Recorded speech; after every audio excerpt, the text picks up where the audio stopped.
All right, so I'm on my way to run some errands now. It's raining, so if you hear my windshield wipers in the background, that's why, but I'm going to try not to use them. I don't know how safe that is, but I don't want the audio to be too bad. Today we're talking about discovery calls, or the discovery process. It is the most important part of a sales cycle or a sales process, as I talked about in another video. And if you screw this up, you're going to blow the sale. And if you do it properly, you're going to make it much easier on yourself to close more often and bigger deals. Because the discovery phase is so crucial. And I just had one of my friends send me an audio recording of one of his discovery calls that did not go as planned. And I also had a few other people on the channel ask me about the discovery process. One of them actually sent me an email and asked me about this. He wanted to know more about discovery calls. So in this video, I want to talk about discovery calls. And if you want, I think what I'm going to do is I'm going to leave a Google Doc in the description where you can click a link. It'll give me your email and I'll send you a Google Doc where you will have the framework for the perfect discovery call laid out for you. But essentially, a discovery call is meant to do one thing and one thing only. It's meant to understand the other person and their needs and their goals and their challenge. I'm going to get to this in a second, but it's really meant to understand them and what they need, what their challenges are, what is their situation, and can you help them? You want to not only qualify them to make sure that you actually can help them, because not everyone's a fit for your service, but you really need to get the ammo that you need to close the deal if they are a fit, okay? And on the discovery call, you are not selling yourself at all, okay? You are not selling your product, you're not selling your service, you are not really even talking that much. And when you do talk, ideally it should be about the other person. Now, sometimes dominant people will get on the phone and start asking you questions back and forth, and that's really where you're gonna be tested as a salesperson or a saleswoman or whatever.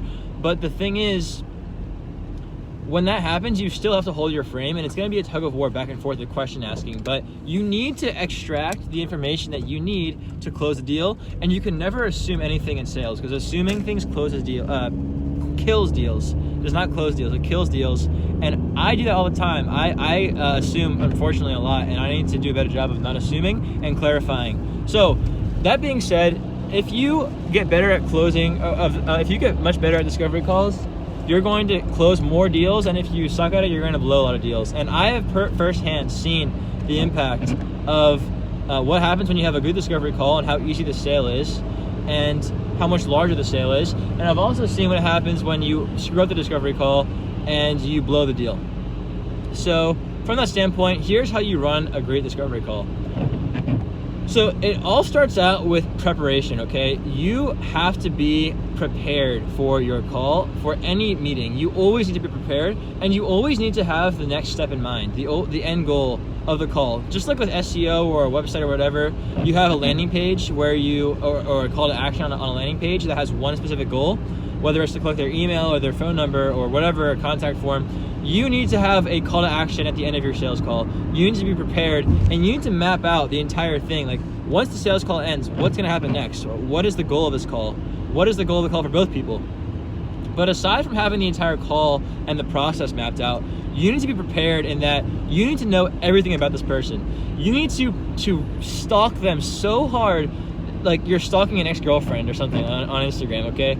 You need to look at their website. Look at what services they offer. Look at what case studies they've done in the past, what industries they specialize in. You should look at, their LinkedIn profile, see what they're sharing on LinkedIn, see what their past experiences have been in other industries. Look at their Instagram and Twitter, see what they talk about there. Search their name in Google and try and find any interviews that they've been on, or any podcasts they've done, or any articles they wrote, or any articles that were written about them.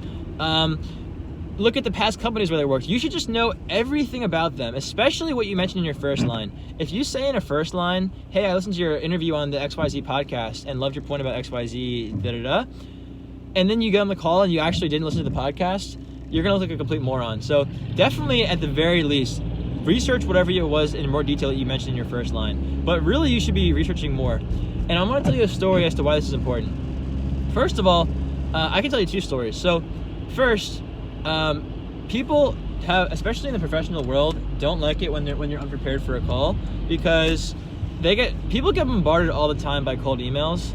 And if you're just one other guy getting on the phone trying to sell them something, they're not going to like it. They want to feel important, and they need to know that you actually did their research and took the time to research them, right? And this is especially the case when you hop on the phone with a dominant person. Here's an example. Alex Jordan from Experiment 27, who's selling with me, he actually got on the call with an aggressive guy, and off the bat, the guy basically said, listen, man, I get these calls all the time, and this was even in a rude, aggressive tone. I get on these calls all the time, and no one even knows what I do. They're just trying to sell me something. Do you even know what I do? Can you just tell me what I do? And Alex, being the good salesperson that he is, he actually researched the guy, and he knew what he did. So he said to him, yeah, man, you make awesome apps. You make Stripe, you make Uber, you make apps for companies like Tesla. You make big, life-changing apps that really do a lot and make a big impact. Something along those lines. And the guy was like, yeah, actually, that is what I do. And he immediately softened up. He still was, pretty dominant, but he immediately softened up. He immediately became much more friendly. He let his guard down, and he closed in one call, 15 minutes. I think it was $15,000 from one phone call. So if you want to make 15 grand on one phone call, do your damn research and make sure you know what they do beforehand. Second reason why you want to be prepared is so that you can actually ask questions that are important. Because what I'm going to talk to you about next is the actual questions that you need to ask to close the deal, okay? You need to actually know what specific questions to ask. My friend who sent me his audio from his call, the main reason why he blew it is because he asked questions that were not important to the sale. He asked questions that he could have already known ahead of time by doing his research, and he asked questions that even if he couldn't find online, they weren't really important for the call. Like, how many clients do you have? I mean, that's something that is somewhat important, but a dumb question to ask would be like, what are your best case studies? Or like, what industries do you want to target? Or who's your ideal client? Those are all questions that you can go after, that you can learn by just looking at their website and looking at the companies they worked with in the past. That's their ideal client. You don't need to ask that question. I got on a call with my CEO, Robert Indris. He's an amazing salesperson, with the CEO of another company and their head of sales. And he wanted to see how I was running the call. And it was sort of like a discovery part too, because on the first call, I did a terrible job on the discovery call. On the first call, I didn't really learn much about him or what he needed to do. And on the second call, I got my CEO on the phone, whose time is very precious, and I wasted it by talking about, I asked the VP of sales, what are your best case studies? And she was like talking about her case studies for like 20 minutes. I could have, and I didn't get any information that I needed to close the deal, because I could ask those questions on the onboarding call. They have nothing to do with the sale. And honestly, I probably would have gotten a better answer by just doing my research ahead of time, because her answer, I don't think, was as close to what the website said in the first place. So I wasted time asking about something stupid when I could have been asking about, her goals, her challenges, timeline, everything like that, which I'm about to get to. And then the last thing I want to mention is that, when you don't do your research and you're not prepared, you look like an amateur. Amateurs show up unprepared. Basically, the bottom line here is preparedness is better than confidence. Don't go in there without doing any research and trying to fake your confidence, when instead you can just go in and, all right, I'm at the place where I need to be. Let me pull into the parking lot here. Don't go in there faking your confidence, trying to, sorry, there's a car here trying to maneuver around me. Let me just see if I can do, all right, one of these bad boys. Alrighty. And I'm gonna need to back in here, so give me 1 second. It's better to be prepared. It's better to be prepared than to be confident, because confidence breeds confidence comes from being prepared. So you do not need to be super confident. You just need to be super prepared, and the confidence will come. So that's for preparation. Before the call, all this stuff happens. You know exactly what's going to happen on the call, what's going to happen after the call, and what you're going to ask the person on the call, what information you need, and all about them. So what do you actually say when you hop on the call? So basically, I have a framework, and I'm going to put it in the description down below, and this is gold. This is, if you do this, you will close so many deals, it's insane. But if you mess up on any one of these points, then you are probably going to kill your close rate. So the first thing you do on any sales call is you just chit-chat with the person. And I know that people like Jordan Belfort say, instantly you got to be sharp as a tack. You don't talk about golf or whatever. I'm not in that camp, and neither is my CEO. I'm a big believer in being a human and not just talking about business. And the thing is, though, it depends on the person. And I'm going to explain that in another video about personalities. But most people, including myself with my personality type, we want to chit chat and talk shop before we ever talk business. So if you ask me how I'm doing, if you don't ask me how I'm doing before we hop on the call or before we get down to business, I'm gonna be like, this guy's an asshole. I don't want to talk about him, right? But if you get on the phone with a dominant person and you ask them how they're doing, they're gonna say, I'm fine, and they're not gonna ask you back. They're just gonna get down to business. So you have to read the room. But generally speaking, this is how a sales call goes. The first few things you say are questions about them. Every single salesperson is going to get on the call with them and say, hey, how's the weather? Hey, how's New York treating you? You know, something just stupid like that. You need to go a level deeper, peel back the onion, and ask them a question that's going to get them talking about themselves, and just engage them on something that you think that you guys could resonate with. So, for example, I asked a girl on a sales call, I just checked her LinkedIn and I saw that she did a lot of stuff in sales before she got into marketing. At the time, she was the VP of marketing for the company. And I asked her, I was like, so I saw you were in sales for a while and then you got into marketing. I'm curious to know, like, what made you want to switch roles? And she told me that was the best question she ever had, because everyone asked her, like, I saw you're in marketing or something like that. But I asked her, what made you want to switch? And it got her talking for 10 minutes about herself and her career. And after that, she was like, wow, she actually told me that was a great question. And it gets the person talking, it shows you're not a robot, and it sets you apart from everybody else. Another question I asked, actually an older guy, which helped me book the next meeting, was the guy was a veteran in sales. He'd been in sales for a long time. I'm 21. I'm a junior salesperson, right? So I'm not even an expert, by the way, guys. This is just what I've learned so far. He's been in sales for so long. So I asked him, so I saw you've been in sales since before I was born. You know, what are some pieces of advice that you have for someone like me, from a vet to a junior guy? And you know, I asked my CEO, does that question make me look like a novice, or is it okay to ask? And he said, no, it's perfectly fine. Because it's true. You know, everyone likes honesty and transparency. So he told me, he's like, you got a solution sell. You have to ask the person questions, figure out what their pain points are, their challenges, and understand them and see if you can help them, and then sell them. And I said to him, well, that's great, because that's what I'm going to do right now. And then at the end of the call, actually, this is a funny story. At the end of the call, he didn't want to book a next step. And you always need to book a next step. He's like, send me an email and we'll go from there. He was interested, but he was like, just send me an email. I go, let's just schedule it now so we can make sure to have the meeting booked. And if you need to cancel it, you know, it's fine. He's like, well, I just coordinated with my business partner. I don't know when he's available. I said, let's just schedule it now. If you need to reschedule, let me know and we can reschedule. And he said, just send me an email. And I said, Steve, and he did sales coaching for a while. We talked about that at the beginning of the call. I said, Steve, if one of your sales guys let a prospect get off the phone without booking a next step, what would you say to them? And he started laughing and he booked the next call. And I wouldn't have been able to do that without the personal connection up front. So you want to have some sort of personal connection, right? And most of the time what you can do is while you're doing research, I like to write down 3 or 4 questions or 3 or 4 things about them that I can just ask. And I just write down like, hey, I saw on... You know, I listened to your podcast about this, and I wanted to know, like, what made you inspired to do X or whatever. You just ask a question and get them talking about themselves, and then you can, as long as a conversation, just let that conversation go, okay? If they are a dominant personality, they'll give you a one-word answer, and then they'll ask you what you do about they'll ask you a question. That in that case, don't ask them any more questions, just get down to business. But most of the time, they'll talk and talk.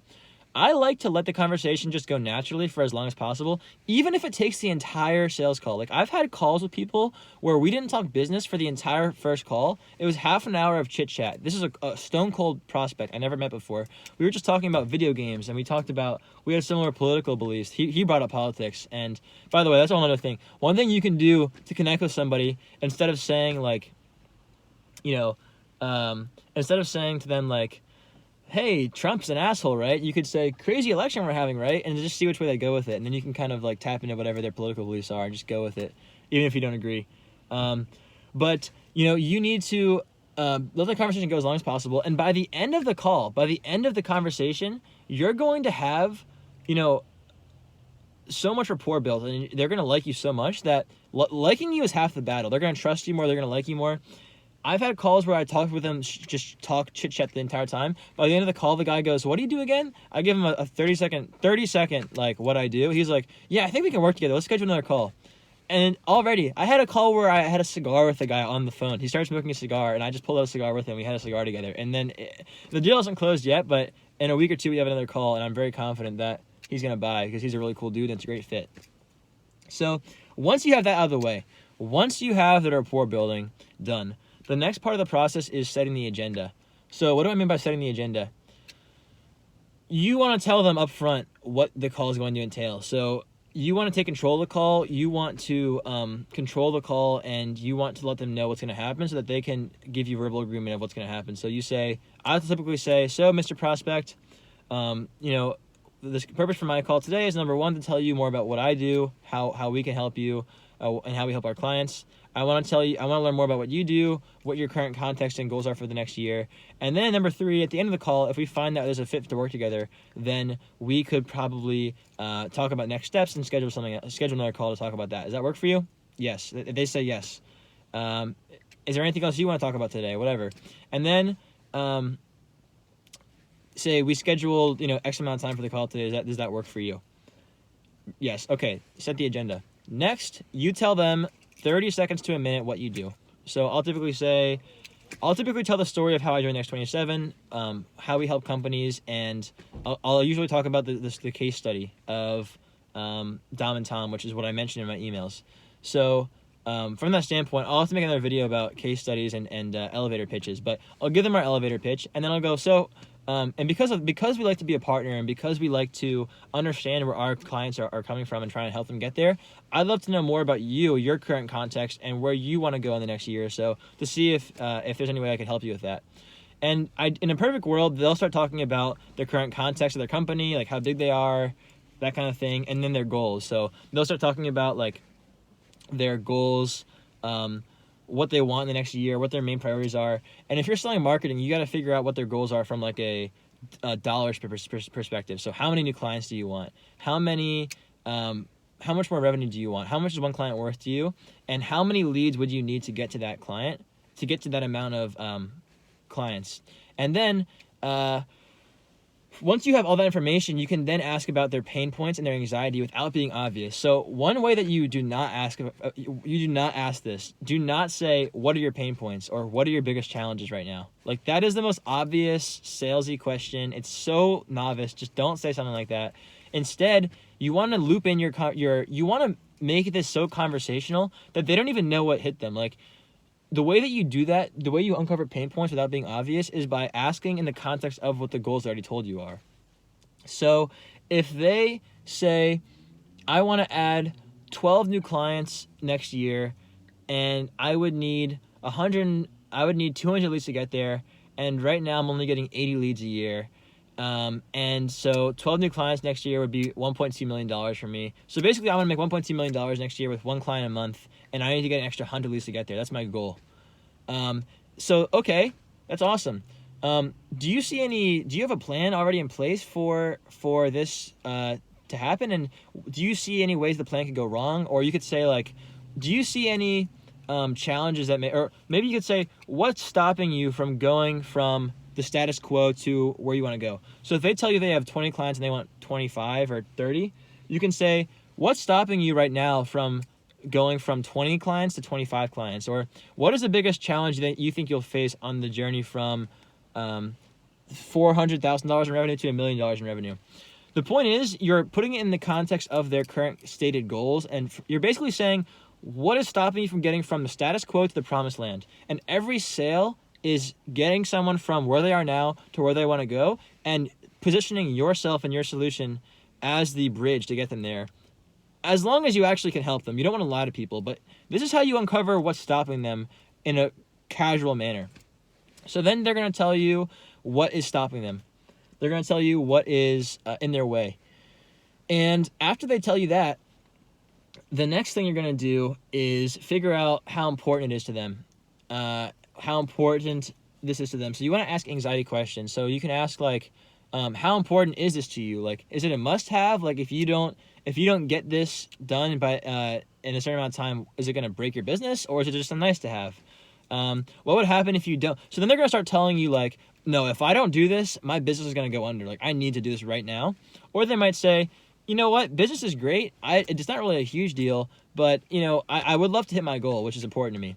Because people either buy for one or two reasons. They're going to buy to avoid pain or to get pleasure. Now, avoiding pain is the more powerful of the two, but you can sell both ways. So you need to figure out how important this is to them and figure out the anxiety that's going to happen or what's going to happen if they don't solve this problem. So that later on in the sale, if they try and object to you, you can say, John, look, man, you told me that if you don't do this, you're going to have, no business in 2021. So I'm a little confused here, right? If you don't know that, you're not going to have that ammo to kind of dig into their pain points. So at this point, you know their current context, you know their exact goals, and you know their exact challenges, the anxiety. You also, during the context and goal situation, you need to know the value of the solution, right? So whether it's how much money you're going to save them by fixing this, like I'm losing $1 million a year by not solving this problem, so I can pay $100,000 to fix it, right? Or you need to know what they're going to get from it. So if they tell you that they need to add $1 million in sales and they need 120 leads a year to do that, then you know that your solution is worth $1.2 million. So you can easily sell it for 50 or 100 grand, right? If just based on that. So you need to know their goals, their context goals, challenges, anxiety. You need to know their the value in their eyes. Next, you want to know some potential solutions to this problem. You want to know, okay, what solutions are in their mind to solve this? Because everyone has they're thinking of something that's going to be a good fit, right? If I'm selling cold email services and they tell me that they need to get an extra 100 leads next year to hit their goals, but right now they're only getting 100 leads a year because they've only been doing blog content marketing and they need a new marketing channel. In my mind, I'm assuming, cold email is a great channel for you. Like, I'm going to sell you this. But if they say to me, if I ask them, so what are some potential solutions in your mind to this challenge? And what are some ways that you're thinking about, fixing this? They might say, I tried cold email in the past and it sucked. I hated it. I want to start doing more LinkedIn content and podcast interviews. I think it's a great way to do it. So that way I know, like, okay, if they want more LinkedIn content and podcast interviews, I'm just going to sell them LinkedIn content and podcast interviews. I'm not going to come back in and try and sell them cold email if they hate cold email. It doesn't make any sense. And if you don't offer any of those other services, then you can maybe try and later on, at the end of the discovery process, explain to them why your service would be the best solution, and maybe they'll be open to it. But if they, by the way, this is a whole nother conversation, and I'll make another video about this because this is already a long video, but if they say I tried this in the past and it didn't work, there's a way to handle that, which you have to do. But basically, you want to know what solutions are in their mind so that when you put together your plan, you can just give them their solution that they actually already want without having to fight for it. So once you know that what their solutions are, there's only a few more things you really need to understand. You need to understand timeline, budget, dynamic, and the plan. These are the last 4 components. So you need to essentially put together, timeline. So throughout the conversation, you want to be sprinkling in like timeline questions. So by when do you want this exact result? By when exactly do you want this goal to be achieved? Okay, next 6 months. So by when do you need your leads to start coming in, right? Or by when do you want to start? I want to start in January. Okay, does that mean you want to sign in January? Oh, no. I want my leads in January. Okay, well, if you want your leads in January, that means we get to start the paperwork and stuff in December so we can have you onboarded and running by then, right? So you need to know the exact timeline of when they're going to close. Not only so that when it comes time to close and they try and push back and say follow up in 6 months, you can say, John, you told me that you wanted to do this, this month, so what happened, right? The other thing is that they tell you they don't want to start for 3 more months. You can just worry about them in 3 months. You don't need to worry about them right now. So timeline. Throughout the entire conversation, timeline. And then you want to talk about budget. Do you have any budget set aside for this project? Do you have any budget set aside? So have you already allotted any kind of budget for going from, whatever they mentioned is where they are now to where they want to go? In a perfect world, they'll tell you they have a budget set aside or what they were thinking about spending or a range. You could ask for a range. They're probably going to push back. A lot of people push back on price when they ask for a budget. They don't want to give away. They might say, well, I don't really want to give my budget until you tell me what your services are worth, that kind of thing. So when that happens, I'll make another video about this. You want to push back and try and get the budget from them a few different ways. But if they don't, you can just say you want to give them a range of what your services would be, but you want to do it in the context of their goals. You don't want to just say, my services are $100,000 a year, right? What you want to say is, okay, well, you told me that you want to make, an extra $1 million next year, and you think that cold email would be a great way to do it. And if you could get 120 leads next year with cold email with your ideal prospects, that would be a great solution for you. Yeah, they say yes. Okay, cool. I can get you 120 leads with cold email next year, which should make you with your close rate around $1 million. We can do that for 50 grand a year, roughly 50 to 80 grand a year, somewhere in that range. Does that work for you? And then just shut up. And usually they're going to say, if they're the right kind of company, they're big enough, they might just say, okay. They might go, whoa, that's way too much. That's too much for me. And right there, the budget's a problem. They can't afford you. You saved yourself weeks of sales cycle to just cut them out right there. But typically they're just going to say, well, I have to know what I'm going to get with that money, and what all is going to include. But for the most part, I think that's okay, right? So because when you frame it in their context of their goals, right? If you say, pay me 50 grand and I'll make you $1 million and solve your problems, that makes way more sense than just saying 50 grand. So you always want to say pricing in terms of their goals. And once they agree to price, you can say like, yeah, I'm going to show you how it's going to work on the next call, but that's generally what it's going to be. And that way you already have like a number in mind so that they're not going to freak out. You don't want to wait till the end of the call, the end of the sales process to talk about pricing, because you might get to the end and then they're going to find out that the price is too high or too low for them. Maybe they were expecting a lot more. That happens sometimes. So you want to get budget nailed down. And after you have budget nailed down and they agree, the last two things are figuring out the dynamic of their company and putting together a plan for next steps. So dynamic would be, okay, John, I think I can help you do XYZ for this much money.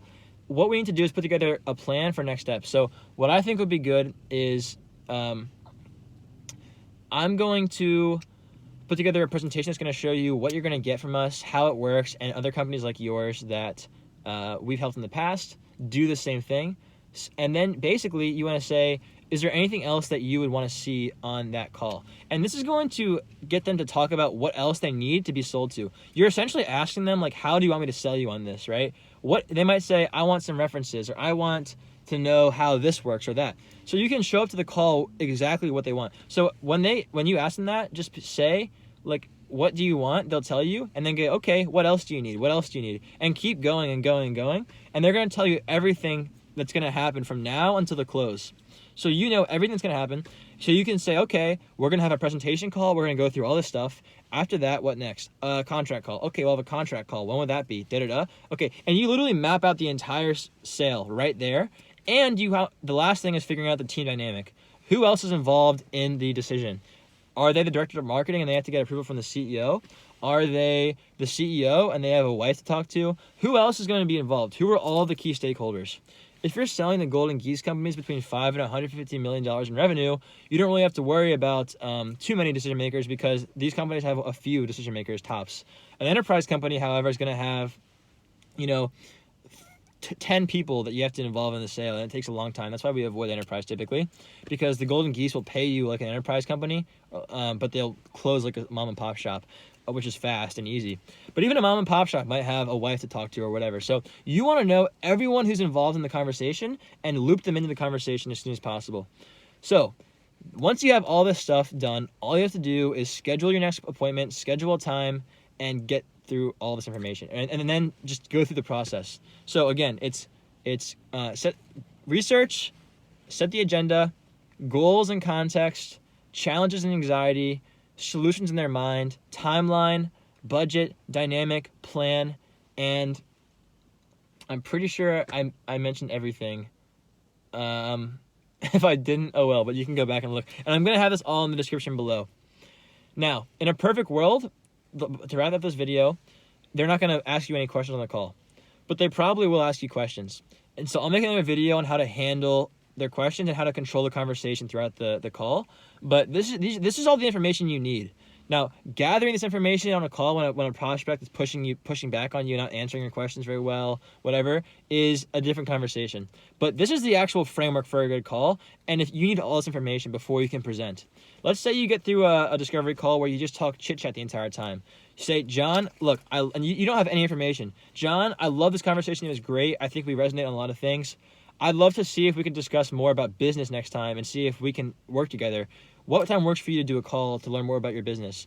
Schedule another call, and on that call, you can chit-chat a little bit and say, on the last call we had, we talked a lot about this, this, and this. On this call, I want to talk more about your business and your current context, right? Set the agenda, bam. If you get down to business halfway. Let's say you chit chat for 10 minutes and then you have 20 minutes to talk about business and you only get to half of what you need. Say, John, this is amazing so far. I think I have a few more questions to ask you before I can really know whether or not it's a good fit. But so far, I think it is, and I'm really excited. Let's schedule another time next week to finish up, and then I think I can tell you whether or not we can do something together, right? And so what I'm saying is you don't have to necessarily get all this information on one call. They might have a hard stop, or you might have a hard stop. So you can always reschedule a second call. It's not so much about how long it takes. I mean, obviously you want to get this done as fast as possible, but this conversation can last as long as it needs to last before you get all the information. Whether it's one call or three. I had 3 calls with a guy who I'm going to have a presentation with next week. I had a call where we talked half an hour about personal stuff. Last 3 minutes was about business. That got him to book a discovery call. We booked a discovery, talked a lot about his business, and by the end, I still had like 4. Still had a bit more I was unclear on. So because he's a slow talker, and I really wanted to take my time with him. So we scheduled a 3rd call to finish up with that. Now we have a 4th call scheduled for a presentation, and then we're going to have a 5th call with other key stakeholders and a contract if that presentation goes well. So that's how a discovery call works. That is literally, it's half an hour, but that's everything I have to say on discovery calls. I talk for half an hour straight. Damn, I talk a lot. So with this information, click the link down below, grab your discovery call cheat sheet, the template, the framework you need to run through a perfect discovery, and close more deals. Hopefully this helped you. If you have any questions, leave them in the comment below. Let me know what you think is the most important part of the sale. Discovery, presentation, or close, and why. I think it's the discovery, but I'm happy for you to challenge me on that. So, that being said, I will catch you guys in the next one. Take it easy.